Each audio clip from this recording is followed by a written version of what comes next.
Chromosomes. Little strands of nucleic acids and proteins are the fundamental genetic instructions that tell us who we are at birth. Most people are born with 46 chromosomes, but each year in the United States, about 6,000 people are born with an extra chromosome, making them a person with Down syndrome.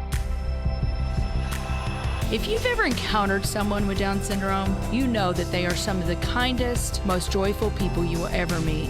They truly have something extra. My name is Lisa Nichols, and I have spent the last 24 years as both the CEO of Technology Partners and as the mother to Allie. Allie has something extra in every sense of the word. I have been blessed to be by her side as she impacts everyone she meets. Through these two important roles as CEO and mother to Allie, I have witnessed countless life lessons that have fundamentally changed the way I look at the world.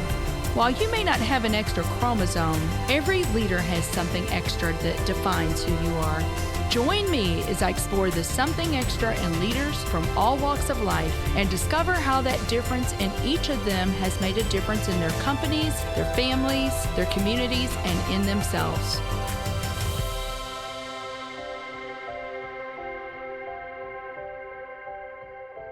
I am thrilled to have Landon Hobson on the show today. Landon is the CEO of Cosmos Corporation. If you like this episode today, please go to Apple Podcasts or wherever you listen and leave us a 5-star rating. So Landon, welcome to the Something Extra podcast. I've really been looking forward to this conversation with you. Yeah, thanks for having me. Me too. You and I are connected in a lot of different ways. We've known each other now for several years.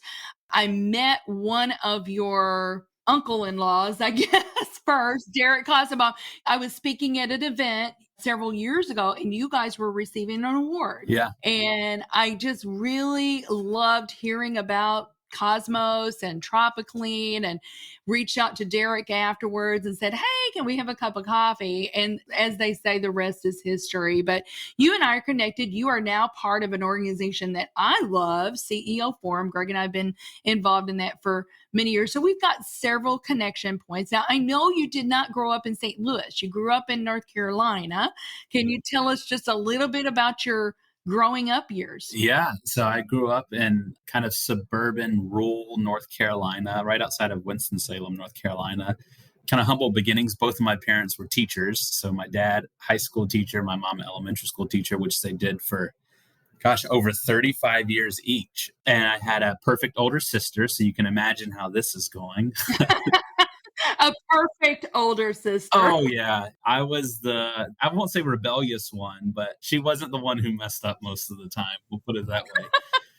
Yeah. But parents who put a lot on education, put a lot on growing up the right way. I grew up, in church, had a great role model. My sister, who 2 years ahead of me, kind of did it the right way, I guess you could say, focused on growing as an individual. And she was great for my development. So very loving family. I was lucky. Parents who cared about my growth as a person, and then just close-knit family to this day, though I'm out here in St. Louis. So I was very fortunate that I had such great parents. I know you guys at Cosmos are giving so much back, and you are loving children, and we'll talk about this, that didn't grow up that way. And I think that's so beautiful. But you did move to St. Louis because you married Nikki. Yeah. You married into the Kosobaum family. And so now tell me, I know that you've got a BA from the University of North Carolina in Greensboro. I mean, I now understand, because you've got several degrees, I now understand your parents were educators. Yes, exactly. So they made sure that was really a very major part of your growing up years. Yeah, my dad was a career counselor, actually. It's what he did for high school students for most of his career is, okay, what do you want to be and how do we get you on that trajectory? And so, yeah, undergrad and then a master's from a seminary, which I would like to say I don't use, but I probably use that more than my other master's in economics. So, right. Yeah, education was extremely valued. I don't even know if it's formal education, though I did get a lot of formal education. I think it's more just continuous learning. How are you growing? That education, what do you do with the knowledge? Okay, so you get your degrees, that's wonderful, but how do you actually apply that? That's one thing my parents were fantastic at teaching me is if it doesn't actually impact your life or impact other people's lives, then it's just wasted knowledge and it's like you don't have it. And so I think with educators, I could get them on the podcast probably, and they would talk to you about how the education system doesn't do that anymore, right? But in a family aspect, they definitely kept that going. Oh, I just think it's so important because we have a 9-year-old grandson and he loves school. But our goal has always been to get him to love learning because it's a lifelong thing. It doesn't stop. And Landon, we're going to talk about this, but I know you are an avid reader. So am I. Greg and I both love to read. And I heard a quote one time. It said, university is the formal part, but once you graduate, books become your university. And they certainly have for me. So you came into the family business in 2014 as the director of operations, but then they made you the CEO. So, and I want to kind of go back. I want our listener to understand Cosmos because they may not understand. Cosmos was actually founded by, I guess, your grandparents-in-law, Don Sr. and Barbara, and was founding in 1980. It started as Winslow Distributing, which they sold beauty supplies to salons. And then there's a whole story there, but in 1984 transitioned over to the pet supplies.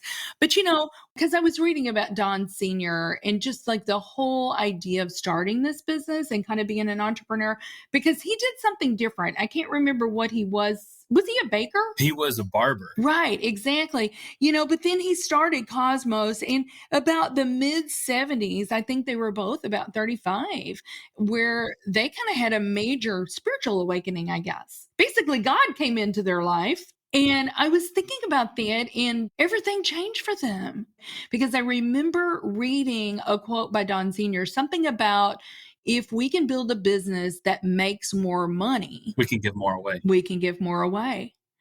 You and I've kind of talked offline about this, just the importance of purpose.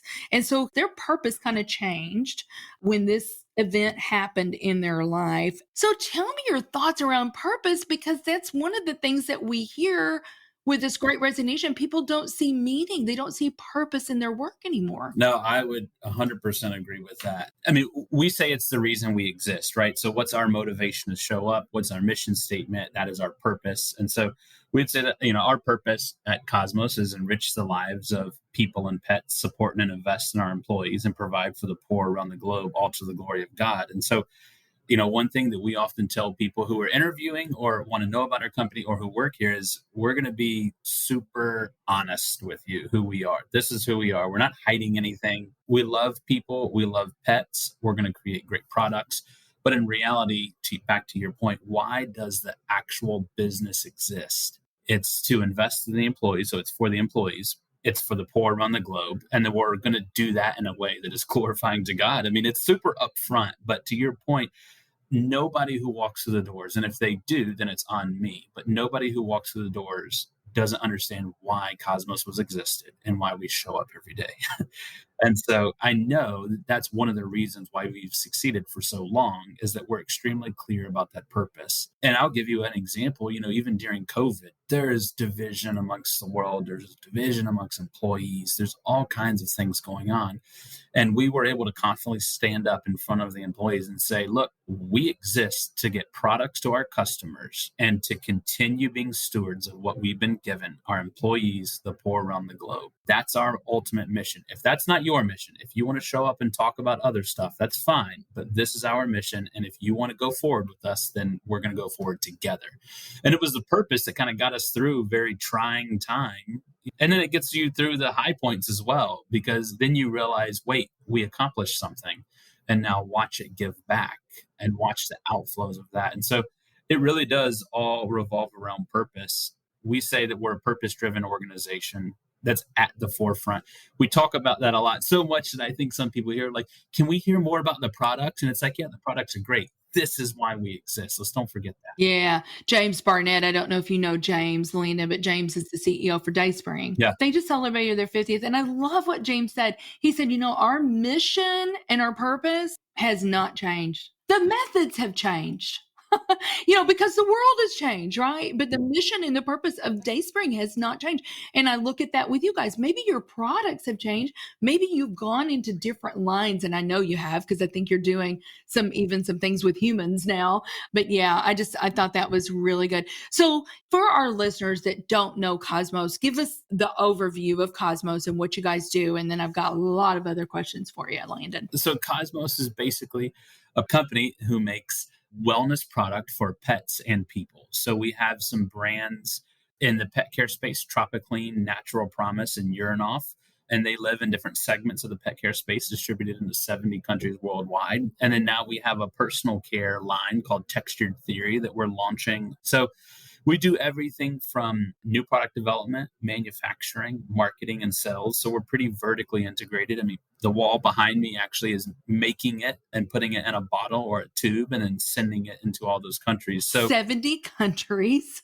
That's amazing. And you guys are the largest company like this in the United States, and you guys had just explosive growth. And I think you've even had some acquisitions in that since you've been on board, right, Landon? Correct. Yeah, we're growing really fast. And we think we have a pretty large competitive advantage in our space and really doing well so far. Well, I think with you at the helm, I think you will continue to do that. But I have to ask you, so you are third generation. What a legacy Don and Barbara started, right? And I think there's 7, maybe 9 Casa Bombs that work in the business now. But I read a stat: 70% of family-owned businesses fail or are sold before the second generation even takes over.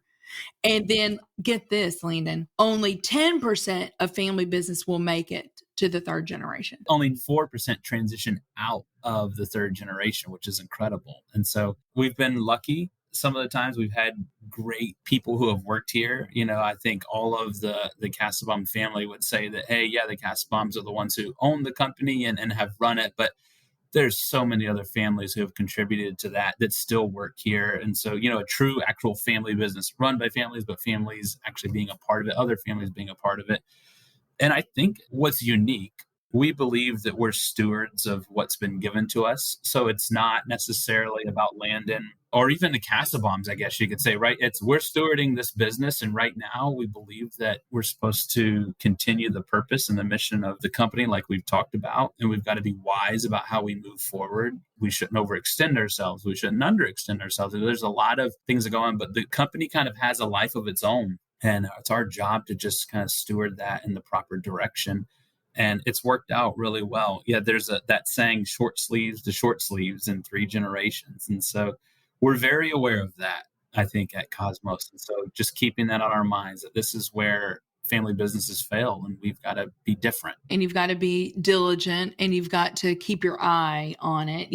I know that one of the reasons they say that family businesses do fail, oftentimes you get success. And sometimes success, you want success, but there's a dark side to everything, right? And, sometimes when they get to the success, I'd read people, third generation or even second generation, is like, oh, it's working. So we don't need to change anything. Let's keep everything the same. And, you and I both know we're in the tech space and, you're in a space where things are always evolving and changing. Yeah, the consumer always changes. So innovation is critical to sustainability. And I think that is one of the things you just had said. You're getting ready to launch a completely different line. You're constantly looking for what is next and what's around the bend, right? Yeah, what are those opportunities? And I think, you mentioned something there, that second generation has success, and that's kind of where it pauses. And that's one thing that's unique about, I guess you can say, our family business, is that second generation transition to third generation fairly quickly. You mentioned me coming into the company and then quickly moving to the CEO. That's not normal in most family businesses. And I think that's what is different is, the 4 Don Senior's 4 sons who are running the business quickly realized, okay, we have fast growth. We need to adjust. We need to change the way we're doing things from a small family business to a family-owned corporation, I guess you could say, and had the humility to say, we're going to step up to the board of directors and give it to the next generation to lead us through that change. I've heard so many stories and read all of the books and read all of the Case case studies. studies. Yeah, all of them where, nope, that's when the fighting happens. And that's when you start to disagree. And that's when it's a war for power. And yeah, it's hard to make that transition. I think all four of those and then the third generation would say there was an odd little landing of the plane, but in reality, it was humility on both sides and honest conversations to say, this is how we keep growing as a company, and both listening. So, to your point, it takes a special group to say, we've run it for this long, and now we're going to let the company evolve into something else that we're not necessarily leading on a day to day. That is very unique. I know when I share that story to other family owned businesses, they're like, that doesn't really happen. There's no way that's true. But it's happened in the Casa family, and I just love it. And I've got so much more to talk about, but we do need to take a quick break, and we'll be right back with Landon Hobson. Let's face it, the future is mobile. There's a good chance that you are listening to this show right now on your phone. Have you explored how you can move your business mobile too? Our mobile apps team at Technology Partners makes it their mission to move our clients into the hands of their employees and customers and change their business processes to meet the demands of their users. Let's work together and build a dynamic mobile app for your team. Go to tpi.co/mobile apps and get the conversation started about how we can help you get your new application off the ground. Okay, so welcome back to the Something Extra podcast with Landon Hobson. So Landon, oh my goodness, we've already talked about a lot, but there's still a lot that I want to talk about.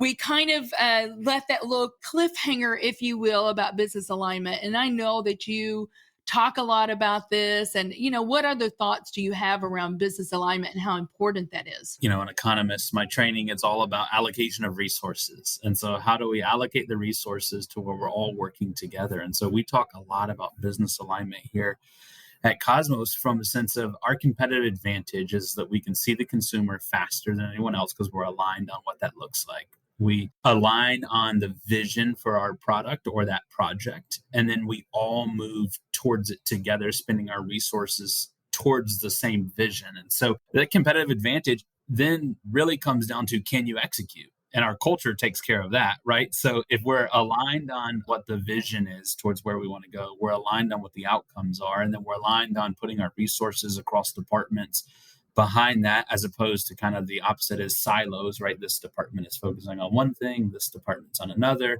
But if we can then agree that this is most important and our resources go towards that, and then you let your culture take care of the rest because you've got great people and you've got people who want to work together, not in silos, but towards the benefit of the final project. We say you have your Cosmos hat on, and then you have the right people, they execute, you're going to achieve that vision. And that's really our competitive advantage. And so we move in that cycle a lot.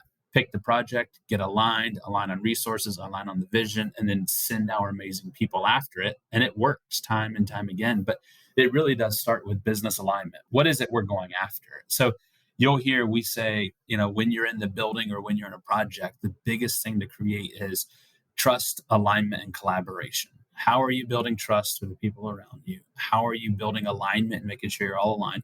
And then how are you collaborating? What does that cadence look like? And so it really does drive the processes at Cosmos by itself, which means the leaders can then lead, right? They don't have to step in and drive the process, which is fantastic. So, I've read studies, Harvard Business Review, and I think even a Wall Street Journal article recently, top of mind for every CEO right now is the war on talent. War on talent. There was a stat that came out recently in the Wall Street Journal. There's 1 million unfilled tech jobs in the U.S. There's 45,000 unfilled tech jobs in St. Louis, the greater St. Louis area. It's just crazy. But, you've talked a lot, Landon, about the culture. You guys have a very unique culture. But I love this, and I didn't tell you this, but I also read something else that you had written. You think of an organization as a living organism, and it is a living organism because it's made up of people, right? And so really having the right people on the team is what's going to execute the vision and execute for the organization. So I know for you guys, you go through a very strict vetting process. We do have a very strong vetting process. We try to call out what we're looking for in the person we want to join the team. So One thing we do is there is a book from Patrick Lencioni that's the ideal team player, right? It says you need to be humble, hungry, and smart. And so we kind of call that out for anybody coming into Cosmos. We want them to be humble, hungry, and smart. And so all of our employees know that. The hiring manager, the team members, we try to loop in everybody on the team. Are they clicking in the interview process? Are they seeing that this person is humble, hungry, and smart? And so we also would say we believe that our culture is going to attract people. People who are here know what we're about. They know the type of person who succeeds at Cosmos, the type of characteristics that succeed at Cosmos. They see the culture in general, and they're inviting people. So we get a lot of great people from referrals, to be honest with you. They go out and we say, this is the person we need, and they go grab the person. So we do a referral bonus, which I think a lot of companies do. I think we would say if that person works at Cosmos and is successful at Cosmos, the last thing they want to do, number one, is bring somebody who's not going to be successful at Cosmos, right? That's right. And then the second thing they want to do is they know what we're looking for because they've seen the vision of where we're trying to go as a culture. And so they're introducing somebody who fits into that. And then people who come into Cosmos, you can feel it in the interview. We've had so many people in interviews say, this is such a different interview. I can feel the energy. I can feel the positivity. I can feel the team dynamics just from a 4-person interview with that prospective candidate. So, that's one thing that we try to cast the vision of who we're looking for. What characteristics make you successful at Cosmos? The second is, that we honestly try to get buy-in from the person who's coming into our vision, right? Like I said earlier, our mission and our purpose. So we say to them, this is who we are. We're not hiding it. If you want to be a part of it, come on in. If you're not, then typically that's the person who exit quickly. If you don't believe in our mission, if you don't think this is the top goal of the organization, we're letting you know ahead of time. And so the worst thing we can do is get into, a bidding war and bring somebody in and they don't fit the organization. Then we have problems within our organization. Then that person leaves and we're back to square one again, recruiting somebody else. And so the cost of that, Landon, is so high. I mean, I've heard lots of different stats, but yeah, it is so important. And are you going to make mistakes? Absolutely, you will. But, being so clear about that up front, I mean, people know what they're signing up for. So we have a thing called the Better Book Club. And the Better Book Club is essentially we have 300 books in our company. And that's my favorite part of the job is I get to assign a dollar value to all those books. And then every quarter, I pick one that I think is most important for the organization to read together. So, we have about 270 people in the organization. What's fascinating is one quarter, we had over 150 people read the same book. You talk about synergies. That's insane. Is everybody's reading the same book. And then we have a thing in the morning called the Cosmos Minute, where the whole company gets together and either watches a video or we do it live. And that's our conversation is this book, right? So if we're reading the Ideal Team Player, we're talking about the aspect hungry. What does hungry mean? And we're defining it as an organization. And so just building that, we talked about business alignment earlier, building that. So you do that every morning? Every single morning. And people are watching, I mean, if they're not in the office, they're watching it online or something? Correct. Yeah, they're watching it on either a video or we're working right now to move it towards a live Cosmos Minute. And so that book then for that quarter is double the value. So if you read Patrick Lencioni and it's worth $100 normally, then that quarter it's worth $200, just a little bit more incentive to read it. And every quarter we do that as a company. So this quarter is The Fearless Organization by Amy Edmondson. Her subtitle is Creating Psychological Safety in the Workplace for Learning, Innovation, and Growth. And so how do we create an organization where we're caring, we're loving, we have servant leaders, we want to work together towards that vision, we have business alignment, but yet you can still raise your hand and say, hey, I have psychological safety. I don't understand what we're achieving here. And you're being inquisitive, right? You're not being cynical. You're actually being inquisitive. Yeah, you want to know. Yeah. Right. And everybody says, yeah, let's take a step back and make sure that we're there. Or I don't think this is going to work. Or, hey, this isn't going the way we thought. We need to be honest and we need to be humble. And so trying to instill that in the organization because it takes your culture to another level. I often joke here that it's not like Ricky Bobby and Talladega Nights where you say, with all due respect, and you can say whatever you want. That's not psychological safety. Right. Psychological safety is where you step back and say, for the good of the project or for the good of the company or for the good of the customer, I don't know that this is the best route, or I see something wrong and I want to talk about it. And so how do we build it? Because that's when learning happens, right? That's when innovation happens. That's when growth happens. So that's what we're looking at this quarter is the Fearless Organization. But the Better Book Club's purpose is to encourage people to keep learning. And if we can just continue learning as an organization, then we continue growing. The moment that we stop learning as an organization is the moment we stay flat. And when we stay flat, we're really headed backwards at that point. If you are not intentional about your culture, if you're not intentional about this, you're going to have a DNA. You have a culture. The question is, are you going to design your culture or are you going to just let it happen? And trust me, you don't want to just let it happen. It's an organism. Yes. And as you're talking, I'm just thinking, you know what? You guys are setting yourself up to be a talent magnet. Also investing in your people. It's a form of loving them. We don't talk about love a lot in business, but boy, I think we should. Yeah. I was reading something else. Get this. 3 out of 5 people in the United States right now report feeling lonely. Oh, that's crazy. The workplace can make a difference in how lonely people feel. Work matters. And the culture that you're building there is giving people a safe place to grow, a safe place to belong. And when you're doing these book clubs and you're doing all the things that you're doing, Landon, you're showing people you truly care. And so when you show them that you truly care, they're going to care. They're going to care about the organization. They're going to care about the customer. So it's part of our mission. Like I read our mission statement earlier, but it's to support and invest in our employees is right there specifically in it. And so if we're not doing that, then we're not doing what we should be doing as an organization. Absolutely. I'll throw one more out there. We call it the work-life harmony. Everybody wants the work-life balance, right? We're starting to talk about work-life harmony. What does that look like? And then even to the point of leave yourself at home when you walk in the door, leave your stuff at the door. It just doesn't work that way. That's not how humans work.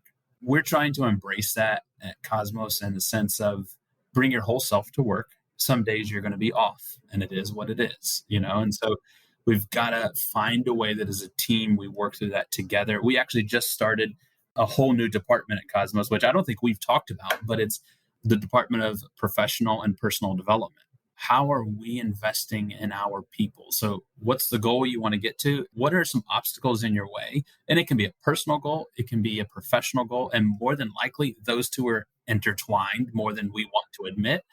And so what are some obstacles in your way? And how do we get you to achieve that goal? And that's investing in the whole employee, right? It's not just how do I get you to get more output for me? I think that's why there's a great resignation. It's because some businesses don't look at it that way. That's right. Oh, gosh, that is so good. Tell me about Gifts of Love. And then also tell me about mission days or mission service days. Yeah. So Gifts of Love International is a nonprofit that's tied to Cosmos, but a little bit separate, but it works in countries all over the world. And so, its website is GOLI, GOLI.org. And essentially Cosmos is kind of intertwined with that organization because it's run by the Kasabam family and some outside people as well. But it's particularly active in Guatemala and Haiti. And so in Guatemala, we have children's home where we're helping take care of children who don't have a family or have had to be taken away from their family. And then, in Haiti, there's feeding programs and a school and a medical clinic. And so, the mission of the company is for the poor around the globe. And those are 2 areas where we're really investing. So it's a great cause. I'll tell you a story. I'll brag about Cosmos, which I think I've done for a while here on the podcast, but keep going, right? There was a need in Haiti, particularly over COVID, where we had to get gas to the generators to run the medical clinic. That was hard during COVID to do. And so there was a need of, we've got to keep the medical clinic running. And really the only way is to provide energy. And you're in Haiti, so let's put solar panels on it. And so our team at Cosmos actually rallied together and raised enough money to buy the solar panels and get them installed on the medical clinic by themselves, not Cosmos profits, which we do give a lot of it to those causes. But this is just our team feeling the mission of the organization, how intertwined Gifts of Love is with Cosmos, that they took it upon themselves to organize a trivia night, a 5K, and do other things and raised fully the money to buy that. And so you talk about a company that's bought into the mission where they raise tens of thousands of dollars to do that. We see what Cosmos is wanting to do. We see what Gifts of Love is doing. We have a thing, you mentioned the mission days. We also have a thing called Mission Monday, where we talk about what Gifts of Love is doing through the work that Cosmos does every single day. And we share lives that have been changed. And then we also have 5 mission days that we give every employee. And those 5 mission days You can do anything you want, just make your community a better place. So there are some trips that go down to Haiti and down to Guatemala as well, but it's local here in St. Louis. And so we often say the worst thing that can happen when you take those 5 mission days, the absolute worst thing that can happen is you make St. Louis a better place to live. That's the worst thing that can happen. Oh my goodness. The best thing that can happen is that you make St. Louis a better place to live. You do it with a coworker here, goes with you. And so we encourage departments to do it together. We encourage departments to cross departmental schedule a time together. And so I have a saying that people here make fun of me for, and I'm sure I will hear it after this as well, but shared experiences are the microwaves of relationships. And so if you go serve together, you will come back way more connected with your coworker than if you just worked on the line with them. And so that's one aspect of it. And then the third aspect is one of our core values is willing to make the coffee, be willing to make the coffee. And that is if you go and you serve someone and you come back into the company more of a servant leader, and you actually take that characteristic and those attributes and do it inside of the company, then you're achieving more of our core value of being willing to make the coffee. So it serves all of those purposes, and I think it's making a real impact, and our employees love it. Let me just say something. You wouldn't say this about yourself, but I have heard this about you, Landon. When you came in, you made the coffee. So it starts from the top. So you're modeling that. Well, this is called something extra, Landon. So I have to ask you, what is the something extra that you believe every leader needs? I think it's servant leadership. I think it's be willing to make the coffee for everybody in your organization, be willing to do anything that is serving someone else and model that for the organization, and they'll model it back. And it goes a long ways. Thinking of someone else before yourself really does change the dynamic of that relationship. So I would say servant leadership. That's great. Well, what is exciting for you guys right now? I know you got lots of stuff. You just moved into 70,000 square foot, and you're getting ready to build another beautiful building there in Wentzville. So I know you guys got lots of stuff going on, but what's exciting right now that you want to tell our listeners about? Yeah, what's exciting is we're just on a growth path, and we are continuously growing. We want great people to help push our culture forward, to help push our products to our consumers. And so the exciting part is come join us here at Cosmos, right? The other one is we're launching now into a kind of a new space for us, which is personal care. And so we're excited to launch our new brand, Textured Theory, into Dollar General right off the bat. And Dollar General, you talk about a company on the move, what a growth path they've had over the past couple of years, 17,000 stores. And so we're excited to be a part of that, providing affordable personal care. So there's a lot happening, but it's exciting. So Landon, this has been so much fun. Thank you. I wish you and I could just talk all day long, but thank you so much for making the time today. Thanks for having me. Thank you for listening to today's show. Something Extra with Lisa Nichols is a Technology Partners production. Copyright Technology Partners, Inc., 2019. For show notes or to reach Lisa, visit tpi.co/podcast. Don't forget to leave a review on Apple Podcasts, Google Play, or wherever you listen.